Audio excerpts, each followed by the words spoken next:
नमस्कार दोस्तों, आज बात करेंगे एक इम्पॉर्टेंट डेवलपमेंट पर। और वो डेवलपमेंट ये है कि ट्रंप मोदी मलेशिया में नहीं मिलेंगे। तो आइए इस पूरे घटनाक्रम को जानने की कोशिश करते हैं और इस डेवलपमेंट को पूरी तरह से समझते हैं। तो देखिए, जैसा कि आपको पता है कि 47वें आसियान सम्मेलन जिसका आयोजन मलेशिया की राजधानी कोलालमपुर में होना था, और उसमें बहुत सारी संभावना जताई जा रही थी कि मोदी और ट्रंप की भी मीटिंग होने वाली है। लेकिन अभी फ़िलहाल मोदी जी ने स्पष्ट रूप से मना कर दिया है कि वो इस मीटिंग में भाग नहीं लेंगे और वो वर्चुअल रूप से इस मीटिंग में जुड़ेंगे, जबकि वहाँ पर विदेश मंत्री एस जयशंकर जी जाकर भाग लेंगे। तो जिस तरह से पूरे वर्ल्ड मीडिया की नज़र में ये बात थी कि मोदी ट्रंप की मीटिंग होने वाली है और उसमें जो भारत के द्वारा रशिया से ऑयल खरीदी होती है उस पर चर्चा होगी।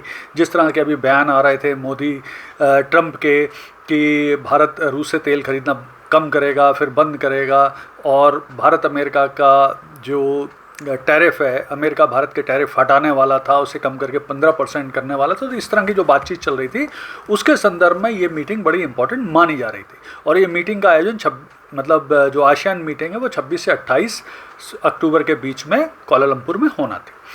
तो देखिए, पहले तो हम समझ लेते हैं कि आसियान क्या है। तो आसियान है association of south east Asian nation, जिसमें साउथ ईस्ट एशिया के 10 देश, जिनमें Vietnam, Lagos, Cambodia, Myanmar, Indonesia, Malaysia, Thailand, Philippines, Singapore, Brunei, ये सब शामिल हैं।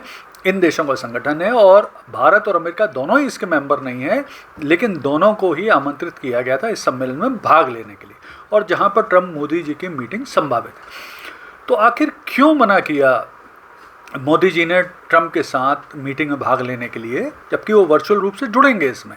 तो देखिए, इसके पीछे सबसे बड़ा कारण विशेषज्ञ मान रहे हैं ट्रंप की अनप्रेडिक्टेबल जो नेचर है उसे। क्योंकि वो क्या करते हैं कि जब भी किसी वर्ल्ड लीडर के साथ मीटिंग करते हैं तो उस मीटिंग का जो आउटकम है वो अपनी सुविधा से, अपने हिसाब से बताते हैं, और बाद में उस वर्ल्ड लीडर से भी उम्मीद करते हैं कि जो वो बता रहे हैं वो उसे इंडोर्स करे, यानी ये साबित करे कि हाँ ये वो सही बोल रहे हैं या ऐसा ही हुआ था। तो भारत के मामले में भी कई बार चूँकि ऐसा हो चुका है। ऑपरेशन सिंदूर के समय भी उन्होंने बोला था कि युद्ध उन्होंने रुकवाया, फिर बार बार इस चीज़ को बोला, जबकि मोदी जी ने संसद में खड़े होकर इसे मना किया था, लेकिन उसके बाद भी वो बोलते रहे। इसके अलावा भी कई चीज़ों पे अभी हाल में ही उन्होंने बोल दिया था कि मोदी जी के साथ उनकी बातचीत हुई और मोदी जी ने उनसे बोला है कि वो रूस के साथ तेल कम खरीदेंगे और बाद में पूरी तरह से ख़रीदना बंद कर देंगे, जबकि ऐसी कोई बातचीत ही नहीं हुई। विदेश मंत्रालय ने ऐसी किसी भी बातचीत से मना किया था। बाद में अभी जब वो दिवाली ग्रीटिंग के समय उनकी बातचीत हुई मोदी जी से, तो उसके बाद फिर मोदी जी ने मैं एक्सपर्ट ट्वीट करके बताया था कि उनकी बातचीत हुई है ट्रंप के साथ। लेकिन यहाँ पर भी ध्यान रखें कि मोदी जी ने उस ट्वीट में डियर ट्रंप, जैसा कि वो माय डियर फ्रेंड या डियर ट्रंप करके लिखते थे, बिल्कुल मेंशन नहीं किया। यानी बहुत ही फॉर्मल तरीके से उन्हें जवाब दिया है।